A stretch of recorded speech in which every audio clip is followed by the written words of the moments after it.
Hello students, good morning. कैसे हो आप लोग? स्टार्ट करते हैं आज का लेक्चर। ओके, अभी हमारा टॉपिक चल रहा है cache memory architecture, how cache memory works in a ARM processor. तो कैश मेमोरी का आर्किटेक्चर हमने देखा था। कैश मेमोरी क्या चीज़ है? तो cache memory generally main program, जो हमारी मेन मेमोरी है, उसमें से ऐसी टास्क जो हमें कहीं पे भी रिपीटेडली यूज़ करनी है, ऐसी टास्क को कैश मेमोरी में लोड कर देता है। ठीक है, और कैश मेमोरी की साइज मेन मेमोरी से बहुत कम होती है। दैट्स वाई उसको एक्सेस करने का टाइम बहुत ही कम लगता है। इट मीन्स कि स्पीड थोड़ी हाई हो जाती है, प्रोसेसिंग स्पीड। ठीक है, तो यही कैश मेमोरी का एडवांटेज है। तो कैश आर्किटेक्चर के बारे में हमने देखा था कि कैश आर्किटेक्चर क्या होता है, दो टाइप का होता है, von Neumann architecture and Harvard architecture. Von Neumann में क्या होता है? Von Neumann is also known as a unified cache, मतलब कि डेटा मेमोरी और प्रोग्राम मेमोरी दोनों को एक्सेस करने के लिए सिर्फ एक मेमोरी ही होती है। That's why it's called unified memory. while in a Harvard architecture we have two separate cache for a data और program as well। ठीक है, और उसको हम बोलते हैं स्प्लिट कैश। ठीक है, I cache and data cache, D cache, ये दोनों टाइप की कैश अवेलेबल रहती है इन अ हार्वर्ड आर्किटेक्चर। ठीक है, उसके बाद हमने देखा था एक सिंपल आर्किटेक्चर कैश मेमोरी का। ओके, जिसमें मेनली तीन पार्ट्स होते हैं, directory store, data section and status information. ठीक है, डायरेक्टरी स्टोर क्या करता है? तो directory store address main program memory में, प्रोग्राम एक्चुअली कहाँ पे लोडेड है, किसको कॉपी करना है, वो एड्रेस याद रखने का काम करेगा डायरेक्टरी स्टोर। डेटा सेक्शन क्या काम करेगा कि मेमोरी में डेटा कहाँ पे पड़ा है। डायरेक्टरी स्टोर प्रोग्राम याद रखने का काम करेगा। डेटा सेक्शन डेटा रीड करना है मेमोरी में, वो ऑलरेडी कहाँ पे मेन मेमोरी में पड़ा है वो याद रखने का काम करेगा। और है स्टेटस बीट। स्टेटस बीट बहुत सारी होती है, जिनमें मेनली है दो टाइप की bits, a valid bit and dirty bit. ठीक है, वैलिड बीट क्या करती है कि वैलिड बीट हमें स्टेटस दिखाती है कि मेन प्रोग्राम से आपका डेटा कॉपी हो रहा है या नहीं हो रहा है। ठीक है, कैश मेमोरी में। एंड डर्टी बीट क्या करती है, अगर कैश लाइन अवेलेबल नहीं है फॉर अ कॉपी, तो वो रिप्रेजेंट करेगा by the dirty bit. After that we have cache controller. ये सब कैश मेमोरी को, किसको मुझे मेन मेमोरी से कैश मेमोरी में कॉपी करवाना है नहीं करवाना है, वो याद रखने का काम कौन करेगा? Cache controller. ठीक है, कैश कंट्रोलर क्या करेगा? Is a hardware that copies the code और data from the main memory to cache memory. ये हार्डवेयर को, एक हार्डवेयर है, एक्स्ट्रा हार्डवेयर, जो कंट्रोल करता है कैश मेमोरी को, that copies the data from a main memory to cache memory. ठीक है, जनरली इसमें तीन फील्ड्स काम की होती है, tag field, set index field and data index field. उसके हमने स्टेप्स देखे थे कि कैसे ये तीनों, पहले स्टेप इंडेक्स, सेट इंडेक्स काम करता है, फिर data index and after that main control tag हमारा। ओके, कैश टैग जिसे बोलते हैं वो काम करता है। आफ्टर दैट हमने बहुत सारे फीचर्स देखे थे आर्म में कैश के, कि अगर जैसे जैसे आर्म के वेरिएंट आ जाएंगे, हमें कैश के टाइप अलग अलग मिलते जाएंगे, कैश मेमोरी की साइज अलग अलग मिलती जाएगी। रिमेंबर दैट कैश की मेमोरी की साइज इतनी ज़्यादा नहीं होनी चाहिए, क्योंकि फिर मेन मेमोरी और कैश मेमोरी में कोई फ़र्क ही नहीं रहेगा। कैश मेमोरी का एडवांटेज यही है कि अगर वो कम होगी तो उसको एक्सेस करने का टाइम हमें कम लगेगा। That's why it is advantageous. Okay, cache line size, cache line associativity कितनी है, लोकेशन लॉजिकल है या फिजिकल है। ओके, तो ये सब फीचर्स आपको ये टेबल से मिल जाएंगे, कैश मेमोरी के फीचर्स। ठीक है, फिर हमने देखा था को प्रोसेसर 15, जो कैश मेमोरी को, मेन मेमोरी थे कैश मेमोरी के जो ऑपरेशन है उसमें हेल्प करते हैं, वो रजिस्टर्स कौन कौन से हैं। ठीक है, तो वेरियस रजिस्टर्स आर देयर। तो CP15 ये को प्रोसेसर, CP मतलब को प्रोसेसर, CP15 में मेनली दो रजिस्टर है, C7 एंड C9। C7 का काम है cleaning and flushing of cash, क्योंकि कई बार क्या होता है कि डेटा पड़ा रहता है, ठीक है, जो कोई काम का नहीं रहता है, तो वो टाइम पे नया डेटा डालने के लिए हमें क्लीनिंग कैश मेमोरी का करना पड़ता है. Okay, so C7 and C9 are somewhat like that. There are other CP15 register which has a primary function as well as secondary function. तो ये सब functions हैं जो दिख रहे हैं, जो primary registered CP15 के हैं वो काम करेंगे. ठीक है. फिर हमने देखा था आर्म प्रोटेक्टेड सिस्टम MPU की प्रोटेक्शन मेनली है. तो दो टाइप की जनरली सिस्टम रहती है, unprotected mode and protected mode. Unprotected mode में क्या होता है, सिर्फ सॉफ्टवेयर कंट्रोल से आप प्रोटेक्शन प्रोवाइड करते हो, और प्रोटेक्टेड मोड में hardware as well as software दोनों से आप प्रोवाइड करोगे. Okay, protection. तो उसके लिए है MPU यूनिट के जो काम करता है रीजन पे, कि पूरे मेमोरी है उसको रीजन्स में डिवाइड कर देता है. ठीक है, और फिर ये रीजन्स को वो ऑपरेट करेगा. If request satisfies the region access criteria, then it allows to read and write to a main memory. And if rejects, then violation is there and it generates a abort signal.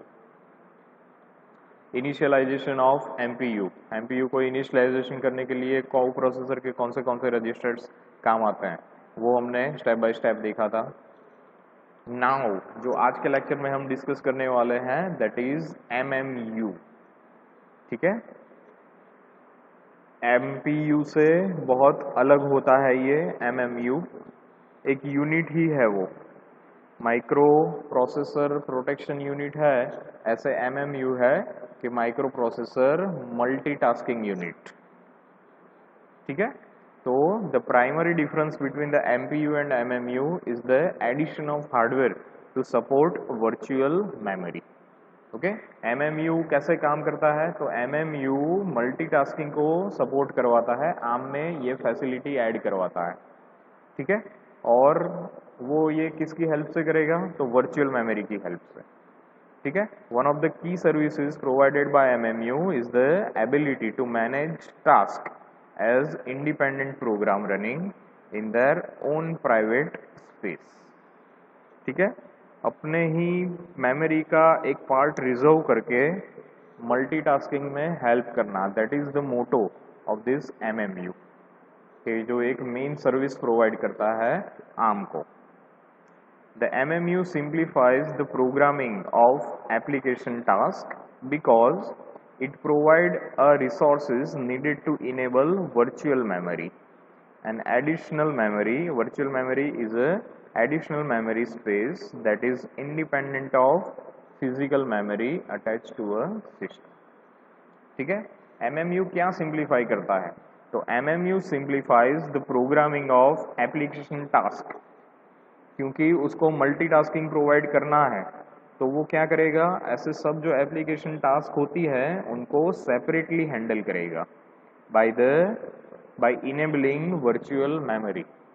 And what do you mean by virtual memory, it is a additional memory space that is independent of physical memory. Physical memory जो available है उसमें से कोई part reserve नहीं करेगा, वो जो additional memory है उसमें से एक पार्ट को रिजर्व करेगा as a virtual memory. The MMU act as a translator. Second function, second service for a ARM is MMU act as a translator which converts the address of program and data that are compiled to run in a virtual memory. Okay, MMU translate करवाता है किसको, program memory और data memory जो compile होने वाली है. Okay, वो translate करता है मेन मेमोरी और वर्चुअल मेमोरी के बीच में.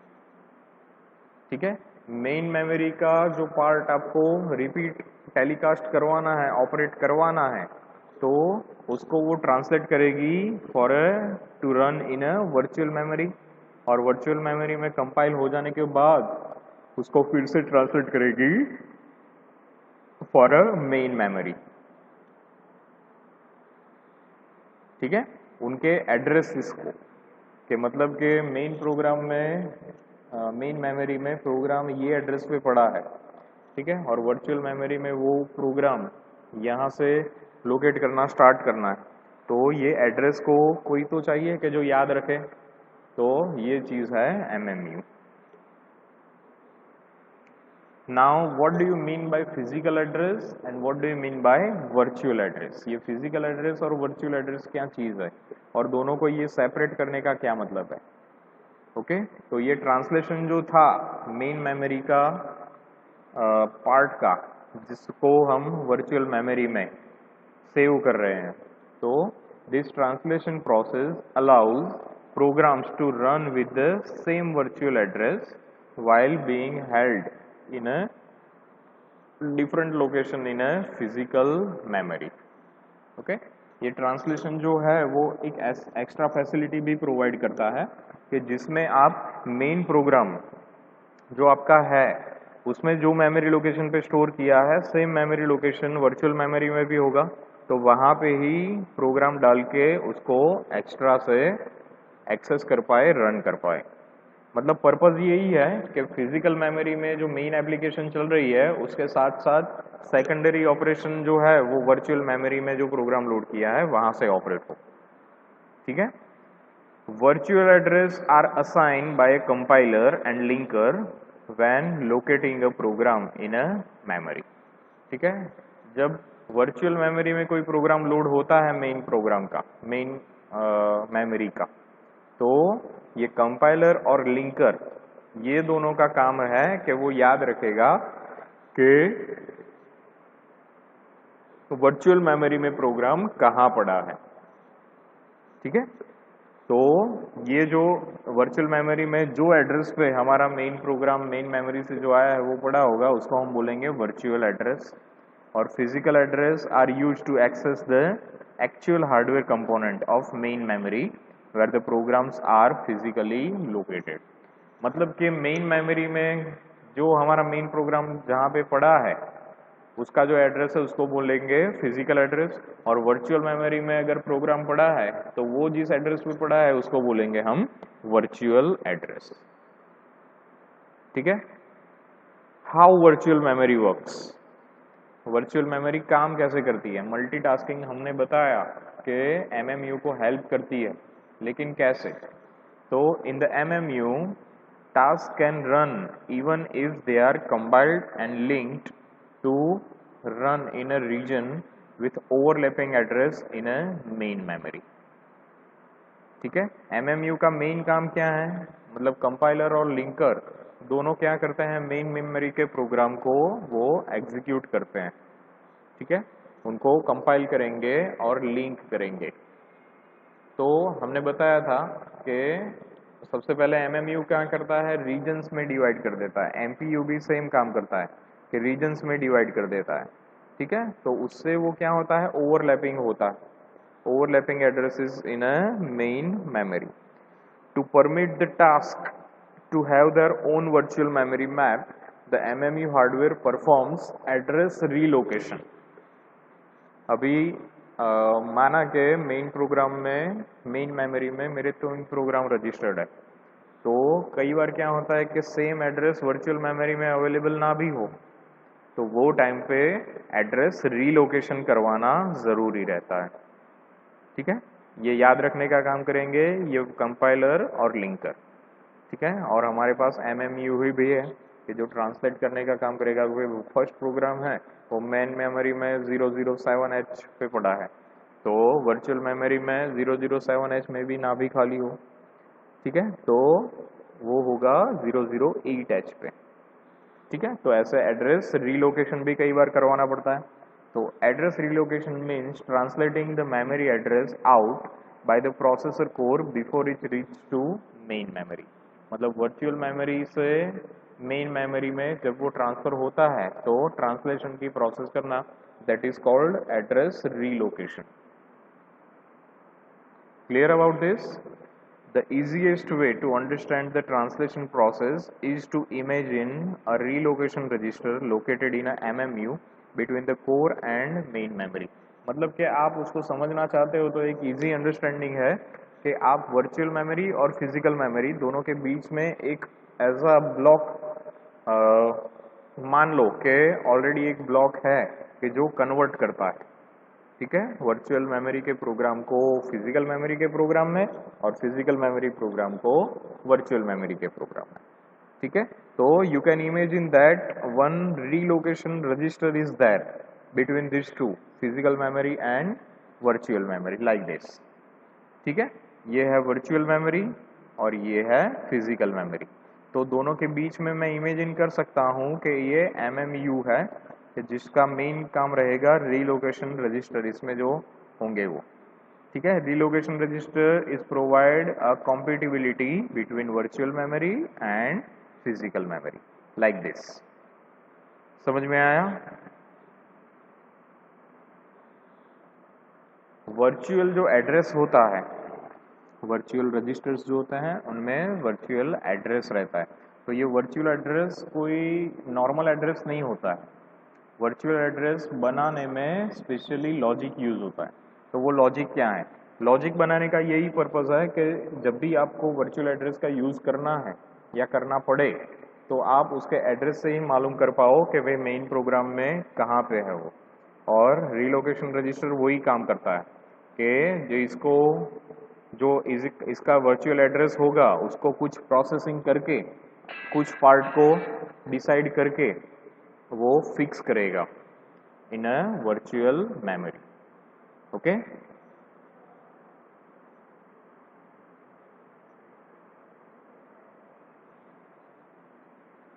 तो ये है वर्चुअल एड्रेस, क्या इंफॉर्मेशन हमें प्रोवाइड करता है। तो when the processor code generates a virtual address, the MMU takes the upper bits. Okay, अगर हम पूरे वर्चुअल एड्रेस को दो पार्ट में डिवाइड करते हैं, upper part and lower part, तो upper bits of the virtual address and replace them with the content of the relocation register to create a physical address.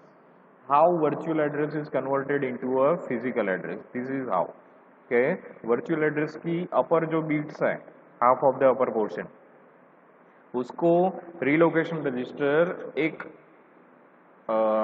Replace कर देता है एक कंटेंट से। रीलोकेशन रजिस्टर के पास ही वो कंटेंट होगा। ठीक है, और वो उसको रीलोकेट मतलब के पेस्ट कर देगा ताकि फिजिकल एड्रेस क्रिएट हो सके।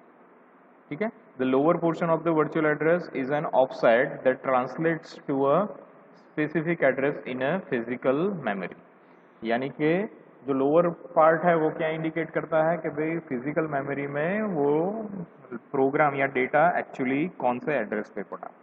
ठीक है, अपर पोर्शन को कंटेंट से रिप्लेस करेंगे, लोअर पोर्शन को एज इट इज रहने देंगे क्योंकि उसमें इंफॉर्मेशन है कि फिजिकल मेमोरी में, मेन मेमोरी में प्रोग्राम यहाँ पे है। ठीक है, after that paging, what do you mean bye paging?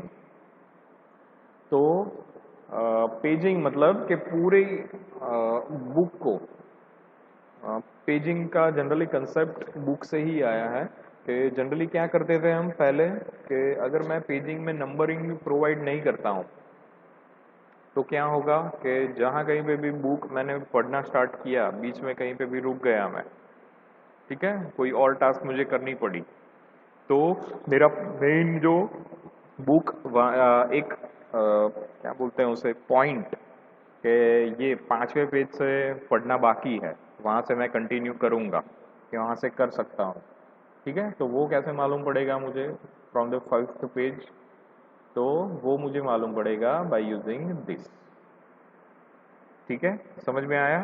तो पेज, अगर पेज के नंबर्स मेरे पास होंगे तो ही मैं मालूम करूंगा और मैं पॉइंट कर सकता हूं कि भाई ये पेज पे ये डेटा पड़ा है। ठीक है, तो उसी तरह से मेमोरी में, वर्चुअल जो मेमोरी है उसमें भी पेजिंग करना पड़ता है।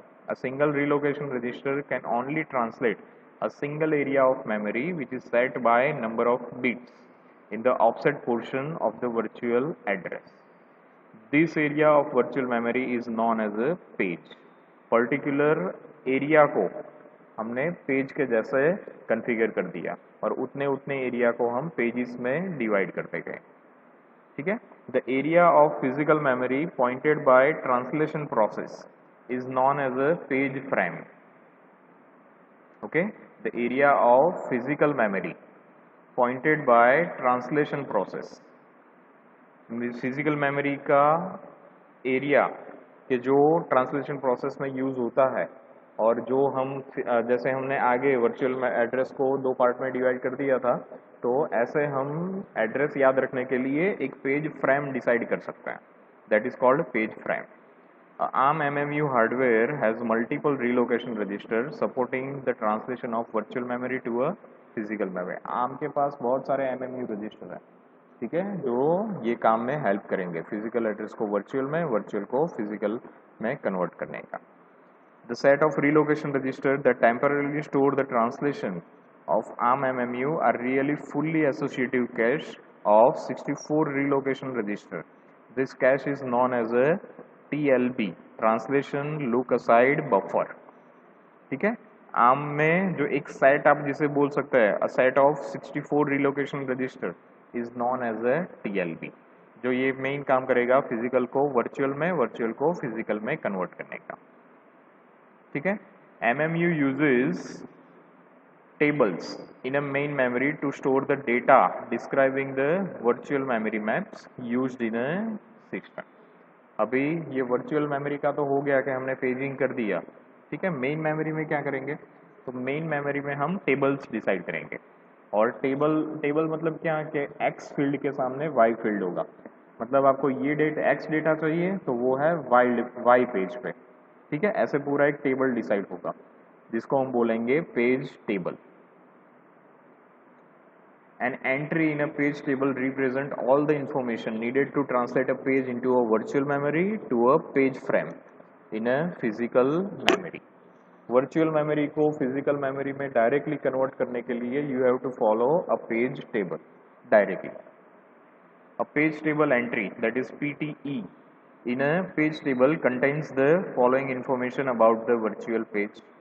उसमें क्या क्या इंफॉर्मेशन होती है PTE में. तो पहली इंफॉर्मेशन है the physical base address use to translate the virtual page to a physical page frame. Okay, virtual page को फिजिकल पेज फ्रेम में कन्वर्ट करने के लिए जो इंफॉर्मेशन है that is base address. After that the access permission assign to a page. Access तो चाहिए physical को वर्चुअल, वर्चुअल को फिजिकल में कन्वर्ट करने के लिए. And last one the cache and write buffer configuration for the page. Okay, it is another facility or a permission, you can say that. Now, how multitasking is performed with MMU? The one way to build a multitasking system is to create a separate set of page table. अभी आगे की जो process हम देख रहे थे वो क्या था, वर्चुअल मेमोरी को एक्सेस करने का. वर्चुअल मेमोरी मेन काम आती है कहाँ पे, मल्टीटास्किंग में. तो मल्टीटास्किंग का सब पार्ट है वर्चुअल मेमोरी, और वर्चुअल मेमोरी को एक्सेस कैसे करना है वो अब तक हमने देखा, ठीक है. तो to activate the task of multitasking, एक टास्क चल रही है, दूसरे टास्क को एक्टिवेट करने के लिए a set of page table for a specific task and its virtual memory specs are mapped into a MMU. By activating different page table during the context switching, इसको हम बोलते हैं कॉन्टेक्स्ट स्विच के virtual memory को physical में, physical को virtual में convert. It is possible to execute multiple task with overlapping virtual address. ठीक है, क्लियर, समझ में आ गया. The MMU can relocate the execution address of task without the need to move it in a physical memory. MMU relocate करता है execution of the multitask without the need of move it to a physical memory. When a page table are activated or deactivated, the virtual to physical address mapping change. Okay? जब वो activate या deactivate होते हैं तो उनके physical address, virtual address change होते हैं, लेकिन उनको याद रखने का काम कौन करेगा, relocation register. Okay, page table resides in a area of main memory where the virtual to physical address mapping is fixed.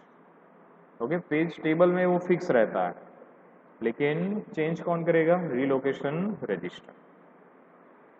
Bye fixed we mean data in page table doesn't change during the normal operation. Fix करना, page table को fix करना मतलब क्या, तो it doesn't change during the normal operation.